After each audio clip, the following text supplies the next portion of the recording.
তো বহুত মানুহে ভাবে ছেকেণ্ড হেণ্ড ফোন ললে কিবা ৰিপেয়াৰ পাব, কিবা ৰেফাৰ পিচ পাব, কিবা ডুপ্লিকেট পাৰ্টছ ভিতৰত ৰিপেয়াৰ মানে থাকিব পাৰে, এনেকুৱা বহুত মানুহে ভাবি থাকে।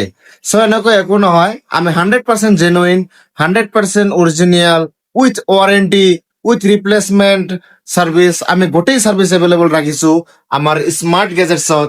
আপুনি যদি ফ্লেগশ্বিপ মোবাইলৰ ল'ব খোজে তেনেহলে আপুনি আমাৰ পৰা নিশ্চিন্ত ল'ব পাৰে, নিশ্চিন্তভাৱে, কোনো টেনচন নাই। আপুনি যিকোনো ফোনত লৈ কিনে যদি আপুনি ছেটিছফাই নহয়, ঘৰত যাই ইউজ কৰি ভাল নাপায়, আপ টু 2 মান্থ লৈকে আপোনাক সেম ভেলু ধৰি দিম।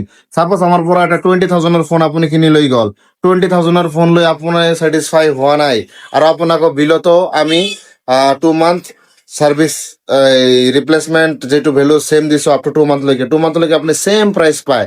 চ' আজি আমাৰ দোকানত আমাৰ এটা দাদা আহিছে আইফোন 15 Pro ল'ব। তো দাদাৰ নিজৰ মুখৰ পৰা আমি শুনিলো দাদা কণ্ডিশ্যনটো কেনেকুৱা পাল। এইটো হ'ল আইফোন 15 Pro, দাদা ল'ব আহিছে। দাদা ক'ৰ পৰা আহিছে? মই হৰপুৰৰ পৰা আহিছো দেখাৰগুৰি। সৰু টাকাৰ কৰি না। ফোনটো কণ্ডিশ্যনটো কেনেকুৱা লাগিছে?